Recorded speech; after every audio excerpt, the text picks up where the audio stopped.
I'm Alan Weiss, and this is The Writing on the Wall.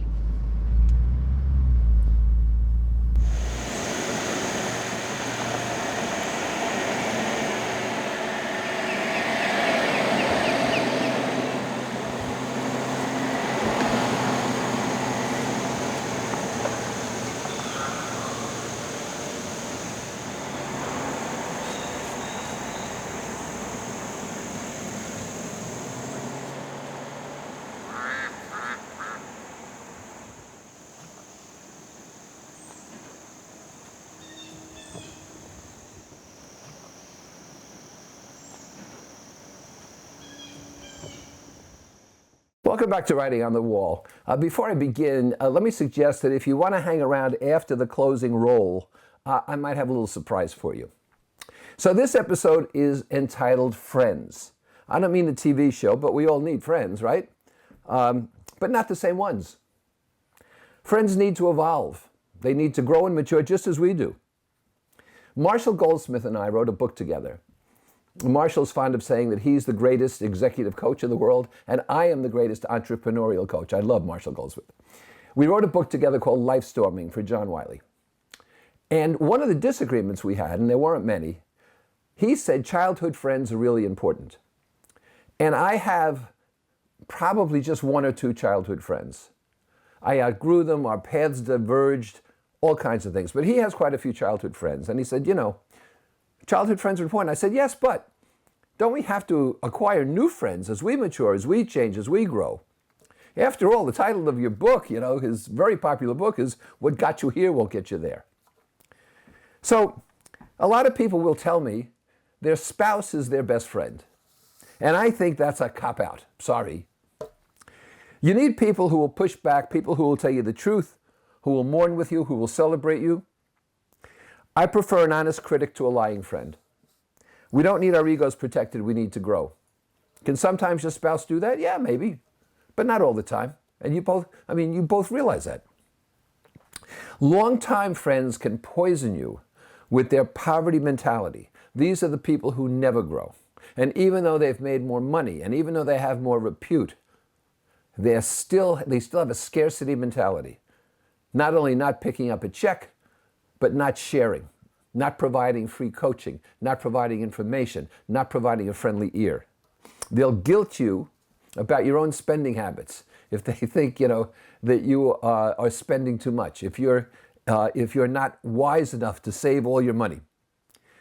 They can insist on just the same places and the same things for old time's sake. Hemingway said, when it's cold, home is that place where you go and they have to take you in. I think friends are those people who, when you go there, they choose to take you in. Have you been to school reunions? We have. We just went to our 60th from high school. And the thing is, most people haven't changed. Most people have not changed. The people who were cheap and miserly still are. The people who talk a good game still do. And the people with braggadocio still act that way. The people who get drunk too quickly are still the same people. Very few have changed. Most don't. And so, it's nice to see them again.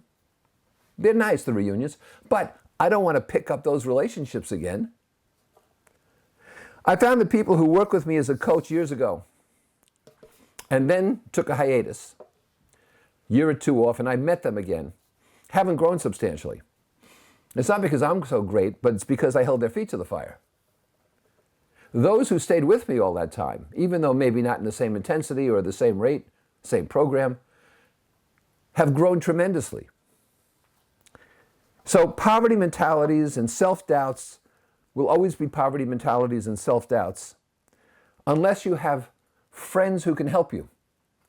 Because if you don't, then you're looking for help in all the wrong places.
This is what I promised you. We're shooting this here in what I call the library, and you see behind me a copy of all of my books. I've run out of wall. We're making two. My wife calls this the Wall of Fame. This library here, which you'll see in a little pan in a little while, was a bedroom. It was my son's bedroom. And when my son went to college and then got a job, we turned this into my library. Across the hall is a second bedroom, but that's my den. Now there's the master bedroom at the end of the hall. That's our third bedroom. The fourth bedroom was my daughter's bedroom over here. And when she left, we turned that into sort of a place to store my books and things like that. And then the fifth bedroom at the end of the hall, that was a spare bedroom, but now it's my wife's closet. There's a sixth bedroom in the house, which is downstairs at the end of the house, which we use for our house sitters. And they come in and stay there when we're away on a trip, and they take care of the dogs and so forth. And so really today, the six-bedroom house has really two bedrooms, my wife's and mine, and then the house sitters.